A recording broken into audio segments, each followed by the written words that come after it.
વાલો આવો નિર્ગમનનું પુસ્તક 14મા અધ્યાયમાંથી કેટલીક કલમ વાંચીએ. યહોવાએ મૂસાને કહ્યું, ઇઝરાયેલી લોકોને આજ્ઞા આપ કે તેઓ આવીને મિગ્દોલ અને સમુદ્રની વચ્ચે પીહાહી રોતની સામે બાલસફોનની આગળ પોતાની છાવણી નાખે, તેની સામે સમુદ્રના કિનારે છાવણી ઊભી કરે. ત્યારે ફારૂન ઇઝરાયેલીઓ વિશે વિચાર કરશે. એ લોકો તો દેશની મૂંઝવણમાં ફસાયા છે, અરણ્યમાં મૂંઝવણમાં મુકાયા છે. ત્યારે હું ફારૂનના મનને કઠણ કરીશ અને તે તેમનો પીછો કરશે. પરંતુ ફારૂન અને તેના સમગ્ર સૈન્ય દ્વારા મારો મહિમા થશે અને મિસ્રીઓ જાણી લેશે કે હું તે યહોવા છું. અને આ લોકોએ એ જ પ્રમાણે કર્યું. ભલા આ સમયે ઇઝરાયેલી લોકો મિસ્ર દેશમાંથી, મિસ્રના બંધનમાંથી બહાર આવ્યા હતા. ખૂબ જ ખુશ હતા, નાચી રહ્યા છે, આનંદ ઉલ્લાસ સાથે પોતાના મનની અંદર ખૂબ જ આનંદિત છે, ખૂબ જ પ્રસન્ન છે. આહા, અમને છુટકારો મળી ગયો, આહા, અમે મુક્તિ પામી ગયા, આહા, અમે બચી ગયા છે. હવે ફારૂનથી અમારે ડરવાની જરૂર નથી. હવે અમારે મિસ્રની ગુલામીમાં રહેવું નહીં પડે. એ પ્રમાણે વિચાર કરીને માતા, પિતા, ભાઈ, બહેન, દાદા, દાદી આનંદથી આવી રહ્યા હતા. મૂસા જે તેમના આગેવાન હતા તેમને દોરવણી આપીને લઈ જતા હતા. ત્યારે પરમેશ્વરે મૂસાને કહ્યું, મૂસા, આ પ્રજાને એક સમુદ્રને કિનારે લઈ જાઓ. એ રીતે પરમેશ્વરે કહ્યું, સમુદ્રની પાસે લઈ જાઓ. એમ કહેવાથી પરમેશ્વરના કહ્યા અનુસાર મૂસા સમગ્ર ઇઝરાયેલી પ્રજાને લાલ સમુદ્રને કિનારે લઈ આવ્યા. જ્યારે તેઓ વિચાર કરતા હતા કે અમે ફારૂનની ગુલામીમાંથી, મિસર દેશમાંથી બહાર આવી ગયા છે, એ સમયે અચાનક ઘોડા અને રથોનો અવાજ સંભળાયો, જે તેમના કાન પર આવ્યો. અને જ્યારે પાછું ફરીને જોયું, ફારૂનનું સૈન્ય ખૂબ જ ઝડપથી તેમની પાછળ આવી રહ્યું હતું. રથો અને ઘોડાઓ સવારો આવતા હતા. આગળ તો લાલ સમુદ્ર હતો, પાછળ તો વિપત્તિ આવી રહી હતી. લાલ સમુદ્રને જોઈને ડર લાગતો હતો, પાછળ ફારૂનનું સૈન્ય જોઈને પણ ડર લાગતો હતો. ડાબી બાજુ, જમણી બાજુ પર્વતો છે, કોઈ જગ્યાએ માર્ગ નથી, પર્વતો છે. સામે તો લાલ સમુદ્ર છે, ડાબી બાજુ, જમણી બાજુ પર્વતોથી ઘેરાયેલા છે. ત્યારે ફારૂને શું કહ્યું જાણો છો? આવો વાંચીએ. 3જી કલમને વાંચું છું. ફારૂન ઇઝરાયેલીઓના વિશે વિચારશે. તેઓ તો દેશની મૂંઝવણમાં ફસાયા છે અને અરણ્યમાં સપડાઈ ગયા છે. હવે ફારૂન કહી રહ્યા છે, ફસાઈ ગયા, ઘેરાઈ ગયા. હવે તેઓ જઈ નહીં શકે. ફારૂન કોના જેવા છે જણાવો? તે તો શૈતાનનું સૂચક છે. ફારૂન કહી રહ્યા છે, ફસાઈ ગયા. સામે લાલ સમુદ્ર છે, આજુબાજુ પર્વતો છે, પાછળ આપણે છે. ફસાઈ ગયા, આગળ સમુદ્ર છે. હવે તેઓ આગળ વધી શકતા નથી, તેમના માટે માર્ગ નથી. ફસાઈ ગયા છે, ઘેરાઈ ગયા છે. આ રીતે ફારૂન કહી રહ્યા છે. આજે આ સંદેશને સાંભળનારા વાલા ભાઈઓ તથા બહેનો, તમારામાંથી કોઈ એવા અનુભવમાંથી પસાર થાવ છો કે હું ફસાઈ ગયો છું, સમસ્યાઓમાં ફસાઈ ગયો છું, આર્થિક સમસ્યાઓમાં ફસાઈ ગયો છું, પરિવારની સમસ્યામાં ફસાઈ ગયો છું, હું તેમને પૈસા આપીને ફસાઈ ગયો, તેમની સાથે હાથ મિલાવીને ફસાઈ ગયો, તેમની સાથે સંબંધ જોડીને હું ફસાઈ ગયો, ત્યાં આગળ રોકાણ કરીને ફસાઈ ગયો. હવે શું કરવું મને સમજાતું નથી. કાંઈ ના સમજાય તેવી સ્થિતિમાં ફસાઈ ગયો છું.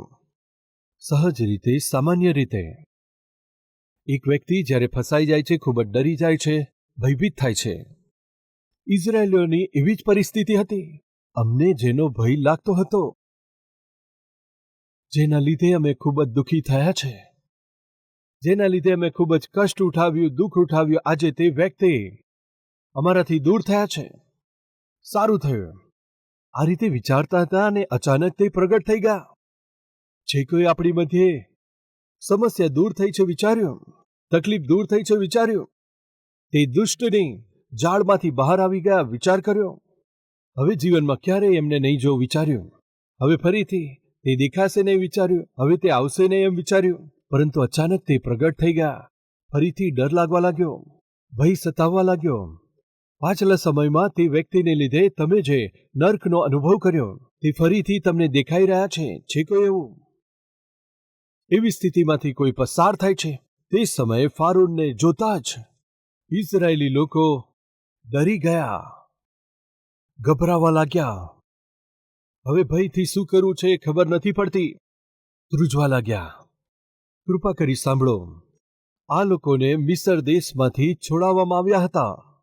આત્મિક હતા, તેમ છતાં તેમના પર પણ વિપત્તિ આવી પડી. આપણે પાપમય સંસારને છોડીને પ્રભુએ જે નવો માર્ગ આપ્યો છે તેના ઉપર સ્વર્ગ તરફના માર્ગમાં બરાબર ચાલતા હોય તેમ છતાં શૈતાન જરૂર આપણો પીછો કરશે.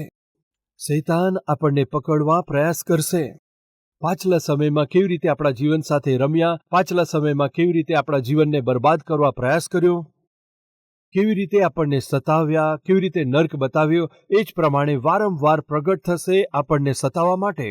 આ વાત ભૂલશો નહીં. તમે લાલ સમુદ્રની પાસે જાઓ. આ રીતે કોણે કહ્યું હતું? તે કિનારે સુધી કોણે પહોંચાડ્યા હતા? પરમેશ્વરે. મૂસાને પરમેશ્વરે કહ્યું, તે સમુદ્રને કિનારે તું મારી પ્રજાને લઈ જા. સમુદ્રને કિનારે તેમને દોરનાર તો પરમેશ્વર જ હતા.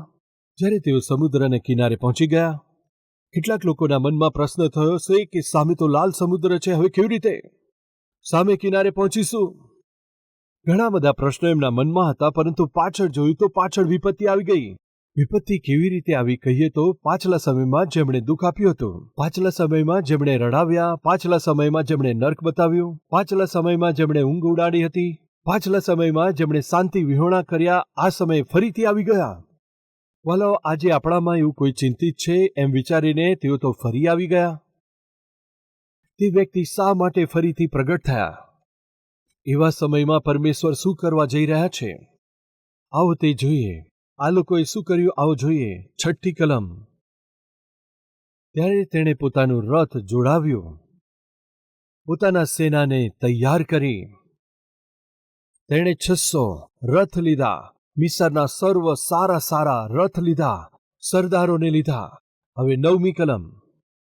ત્યારે મિસરના સર્વ ઘોડા તથા રથો અને સવારો સાથે મિસરનું સૈન્ય તેમનો પીછો કરીને તેમની પાછળ, કે જે પિહાહીરોતની પાસે બાલસફોનના સમુદ્ર કિનારે છાવણી નાખીને બેઠા હતા, ત્યાં તેમની આગળ પહોંચ્યા. જ્યારે ફારૂન પાસે આવ્યા ત્યારે ઇઝરાયેલી લોકોએ પોતાની આંખો ઊંચી કરી. તેમણે શું જોયું કે મિસ્રી લોકો અમારી પાછળ આવી રહ્યા છે. ઇઝરાયેલીઓ અત્યંત ડરી ગયા અને બૂમો પાડીને યહોવાને પુકાર કર્યો. ભલાઓ, આપણા જીવનમાં ભયભીત કરનારી પરિસ્થિતિ જો છવાઈ જાય છે તો સૌથી પહેલા આપણે શું કરવાનું છે? પ્રાર્થના. આજે શું તમે તમારા જીવનની અંદર એવી કોઈ પરિસ્થિતિમાંથી પસાર થાવ છો કે જે તમને ભયભીત કરતી હોય?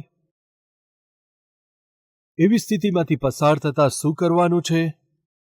પ્રાર્થના કરવાની છે. આત્મિક યાત્રામાં તેઓ આગળ વધતા હતા, પરંતુ વિપત્તિ આવી પડી, સંકટ આવી ગયું. જ્યારે સંકટ આવી ગયું, જૂનો શત્રુ જ્યારે ફરીથી પ્રગટ થયો, તેમણે પ્રાર્થના કરી. વાલા ભાઈઓ તથા બહેનો, પાછલા સમયમાં જેમણે દુઃખ આપ્યું, જેમણે સતાવ્યા, તમને ઘાયલ કર્યા, શું ફરીથી પ્રગટ થયા છે? કદાચ નોકરીમાં હોઈ શકે, સંબંધીઓમાં હોઈ શકે, લગ્નમાં હોઈ શકે છે.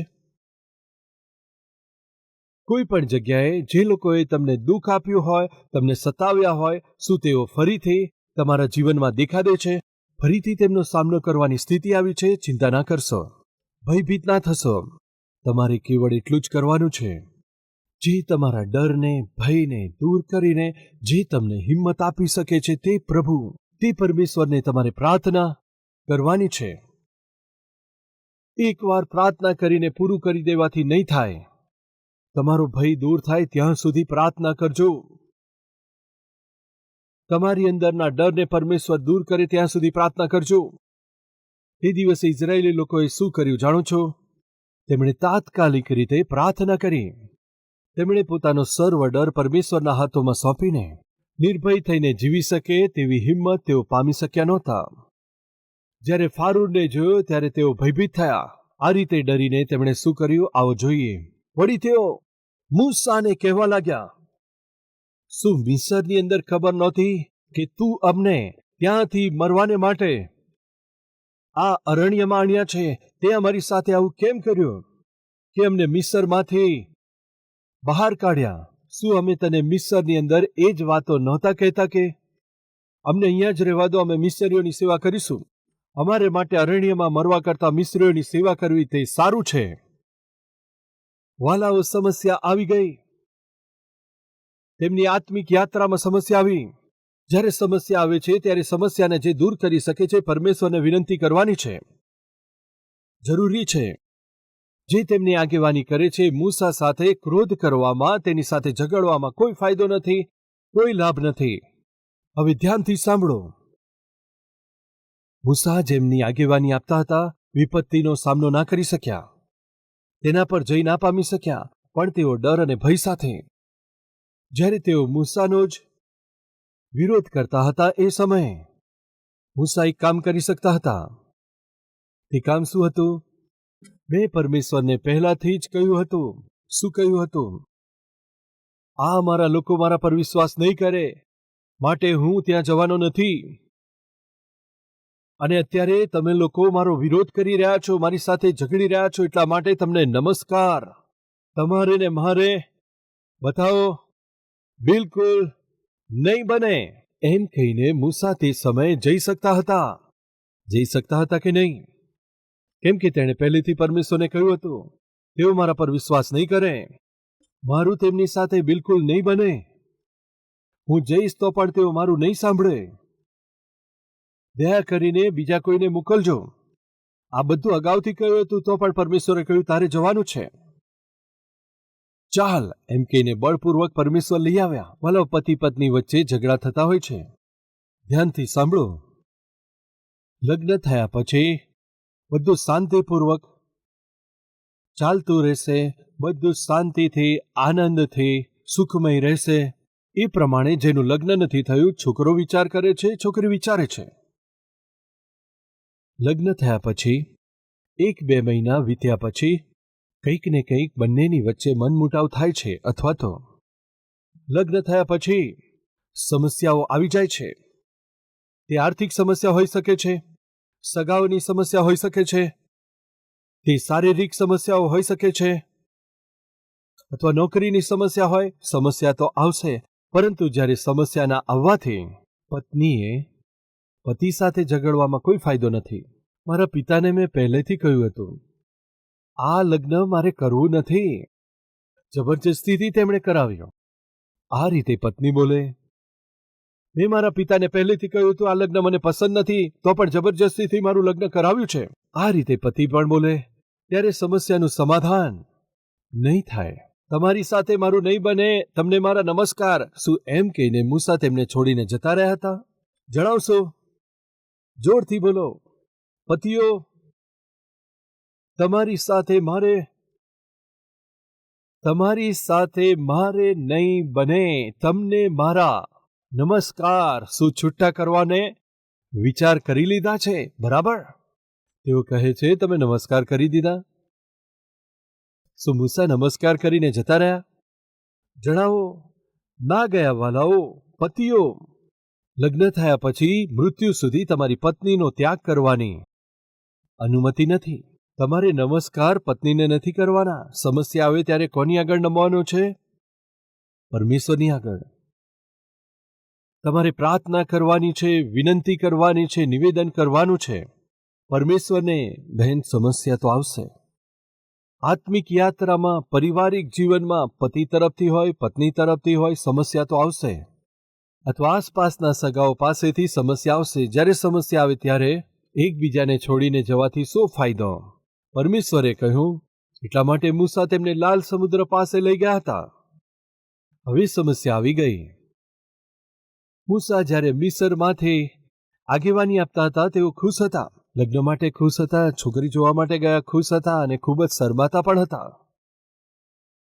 છોકરી જેવા ગયા ખુશ હતા, લગ્ન કર્યું ખુશ હતા, લગ્ન સમયે ખુશ હતા, ધૂમધામ સાથે લગ્ન કર્યું. 2-3 મહિના ખુશ હતા, 4-5 મહિના ખુશ હતા, 3-4 વર્ષ ખુશ હતા, પણ ત્યાર પછી કોઈ સમસ્યા આવવાથી મારાથી નહીં બને એમ શા માટે કહો છો? તારી સાથે પરિવાર નહીં ચાલે એમ શા માટે કહો છો? 1 મિનિટ તમારી સાથે ના રહી શકું કેમ કહે છે? પત્ની કહે છે. સમસ્યા કોઈના પણ દ્વારા આવી શકી છે. સમસ્યા આવે છે ત્યારે શું કરવું? પતિ પત્ની તરીકે હંમેશા રહેવાનું છે. જવાબદારી જ્યારે સ્વીકારી છે, હવે તે જવાબદારીમાંથી નાસી જવાની અનુમતિ નથી. સર્વ ઇઝરાયેલ પુત્રો મૂસાની આગળ આવીને વાદ વિવાદ કરવા લાગ્યા. તમારે લીધે અમારે આવું થયું, તમારે લીધે દુઃખમાં પડી ગયા, તમારી વાત માની એટલે આજે અમારું જીવન આવું થઈ ગયું. પ્રિય બહેનો, આ પ્રમાણે ના બોલશો. તમારી સાથે લગ્ન કર્યું, અમારું જીવન બરબાદ થયું. મૂસા સાથે વાદ વિવાદ કરવાથી શું ફાયદો? સમસ્યા તો મૂસા દ્વારા નથી આવી. સમસ્યા તો પાછળ જે પડ્યા હતા ફારૂન દ્વારા આવી હતી. ફારૂન કોના સૂચક છે જણાવશો? શૈતાનના સૂચક છે. આપણા ઘરોની અંદર જે કંઈ સમસ્યા આવે છે, આપણા જીવનની અંદર ઘણી બધી સમસ્યા આવે છે, તેનું કારણ કોણ છે? એ શૈતાન જ છે. શૈતાન તેનું કારણ છે. જ્યારે તમને ખબર છે કે શૈતાન તેનું કારણ છે, પતિ સાથે વિવાદ કરવાથી શું ફાયદો? પત્ની સાથે વિવાદ કરવાથી શું ફાયદો? હું તમારી સાથે નહીં રહું, નથી રહેવાની, હું મારો માર્ગ કરી લઈશ, હું તમને સહન નથી કરી શકતી, તમને સહન નથી કરી શકતો. આ રીતે છોડીને નથી જઈ શકતા વાલાઓ. મૂસા એ પ્રમાણે ના ગયા. તેઓ રડતા હતા, તેઓ વિવાદ કરતા હતા, તેઓ કચકચ કરતા હતા, વિરોધ કરતા હતા, દોષ લગાવતા હતા. પરંતુ મૂસાએ શું કર્યું તમે જાણો છો? પોતાનો માર્ગ ના શોધ્યો, જવાબદારી ઉપાડી તેમને દોરવણી આપવા માટે. જવાબદારીપૂર્વક શું કર્યું તેમણે? તેઓ સીધા જઈને કોની આગળ નમી ગયા? કોની આગળ હાથ ફેલાવ્યા? પરમેશ્વરની આગળ હાથ જોડ્યા. આવું આપણે જોઈએ. 15મી કલમ. ત્યારે યહોવાએ મૂસાને કહ્યું, તું શા માટે મને પુકારે છે? એટલે અર્થ શું છે? મૂસાએ પ્રાર્થના કરી. તેની આસપાસના લોકો તેને ખોટું સમજતા હતા. પતિ તમને ખોટા સમજી શકે છે, પત્ની ખોટા સમજી શકે છે, તમારા સાસુ તમને ખોટા સમજી શકે છે, ઘણીવાર બાળકો તમને સમજી શકતા ના હોય, સાસુ સસરા તમને સમજતા ના હોય. છોડીને જતા રહેવું તે સમસ્યાનું સમાધાન નથી. જવા માટે તૈયારી કરવી, છોડી દઈશ એમ કહીને ડરાવવું સમસ્યાનું સમાધાન નથી. મૂસાએ શું કર્યું જાણો છો? પોતાની જવાબદારીને છોડીને આગેવાન તરીકેની પોતાની જવાબદારીમાંથી ભાગી જવાનો પ્રયાસ ના કર્યો. પણ શું કર્યું જાણો છો? સીધા પરમેશ્વર પાસે જઈને પ્રાર્થના કરી. આજે આપણી મધ્યે પ્રાર્થના કરનારા પતિ જોઈએ, પ્રાર્થના કરનારી પત્નીઓ જોઈએ, પ્રાર્થના કરનારી સાસુ જોઈએ, પ્રાર્થના કરનારા બાળકો હોવા જોઈએ, પ્રાર્થના કરનારા વડીલો હોવા જોઈએ. સમસ્યા ગમે તે હોય, સમસ્યા કોઈના પણ દ્વારા આવી હોય, સમસ્યાનું કારણ શું છે બતાવો કોણ છે? તે શૈતાન છે. તે વાત ભૂલશો નહીં. તમારા પતિ દ્વારા કે પત્ની દ્વારા કે સાસુ દ્વારા સમસ્યા આવતી હોય, પરંતુ તે સર્વ સમસ્યાનું જડ કોણ છે? શૈતાન. શૈતાને પ્રેરિત કર્યા છે એટલે પતિ એવું કરે છે, શૈતાને પ્રેરિત કર્યો છે એટલે તમારી પત્ની એ પ્રમાણે કરે છે, શૈતાને પ્રેરિત કરી છે એટલા માટે તમારી સાસુ એમ કરે છે, એટલા માટે મિસબિહેવ કરે છે. મારે તમારે આપણે શું કરવાનું છે? શૈતાનની સામે લડવાનું છે, તેને બાંધવાનો પ્રયાસ કરવાનો છે, શૈતાનનો સામનો કરવાનો છે, તેને પર વિજય પ્રાપ્ત કરવા પ્રયત્ન કરીએ. મૂસા સીધા જઈને પરમેશ્વરની પાસે પ્રાર્થના કરતા હતા. પરમેશ્વરે તેને કહ્યું કે મૂસા, ઇઝરાયેલી લોકોને આજ્ઞા કર કે અહીંથી કૂચ કરે, અને તું પોતાની લાકડી ઊંચી કરીને પોતાનો હાથ સમુદ્ર તરફ લંબાવ, અને તે 2 ભાગમાં વહેંચાઈ જશે.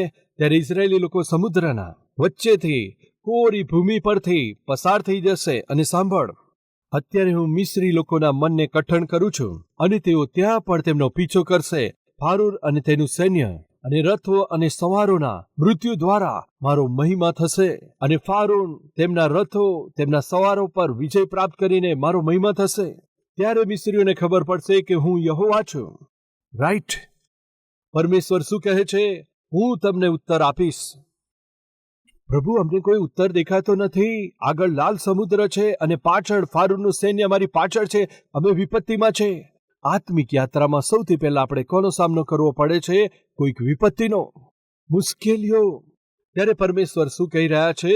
મૂસા, તને આગળ લાલ સમુદ્ર દેખાતો હશે, પરંતુ મને 2 ભાગમાં વહેંચાયેલો દેખાય છે.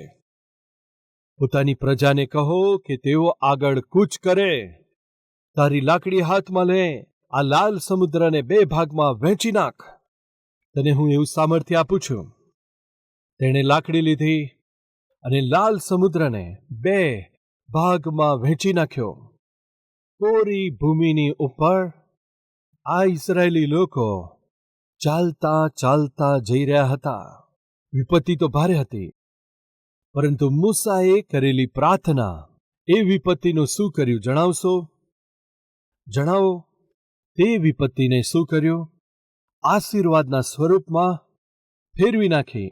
કેમ કે આ લોકો પોતાના જીવનમાં, ઇઝરાયેલી લોકો આખા સમુદ્રને 2 ભાગમાં વહેંચાતો હોય એ પ્રમાણે એવા મહાન ચમત્કારિક કાર્યને પોતાના જીવનની અંદર ક્યારેય નથી જોયું.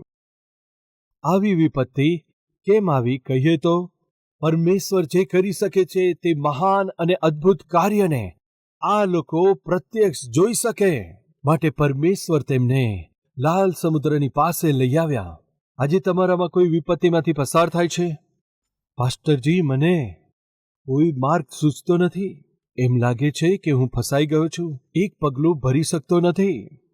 મારા હાથ પગ ઉપડતા નથી. મારા મનમાં કશું આવતું નથી. મારી સમસ્યાનું સમાધાન મને દેખાતું નથી. મને ડર લાગે છે.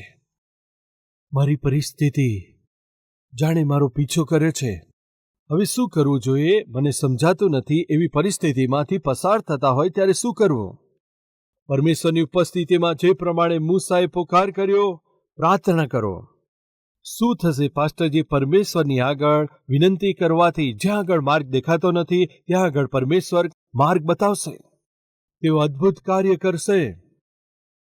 તે આશ્ચર્ય કર્મને કરશે. જ્યાં આગળ કોઈ માર્ગ નથી ત્યાં પરમેશ્વર માર્ગ ખોલશે. તેમાં કોઈ સંદેહ નથી.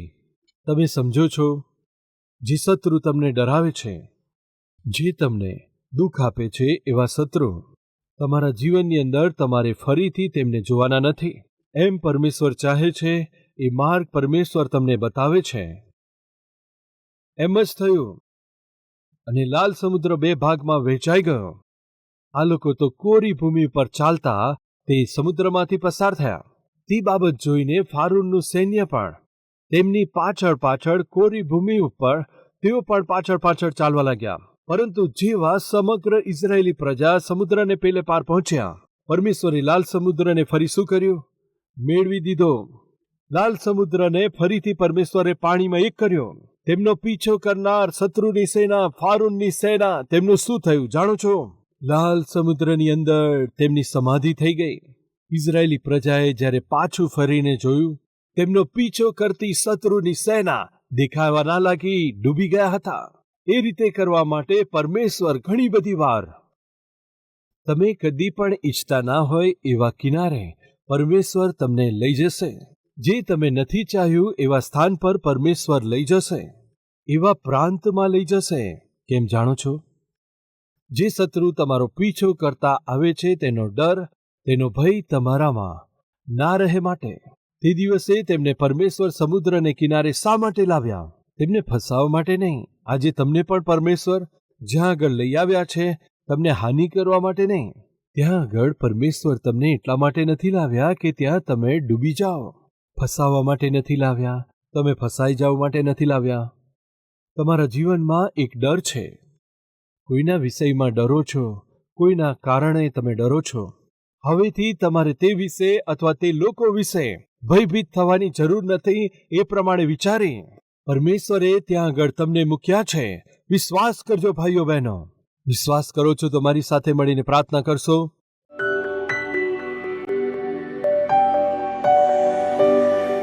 પવિત્ર પરમેશ્વર પિતા, મૂસાએ તમારી આજ્ઞા માની, તમને આધીન થયા, એટલા માટે અદ્ભુત કાર્ય થયું.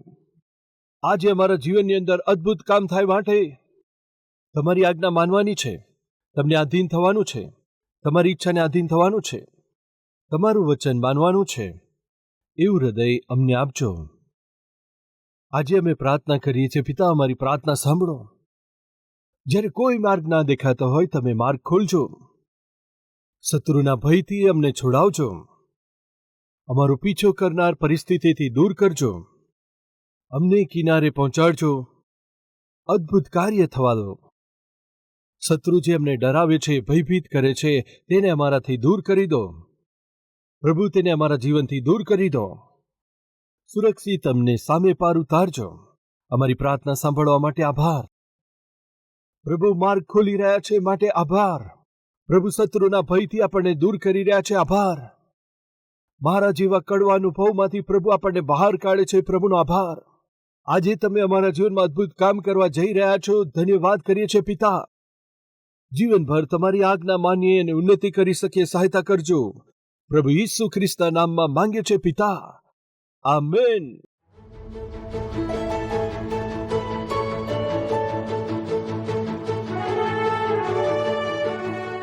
અમારું address: Calvary, post box number 30, Kukatpally, Hyderabad 72.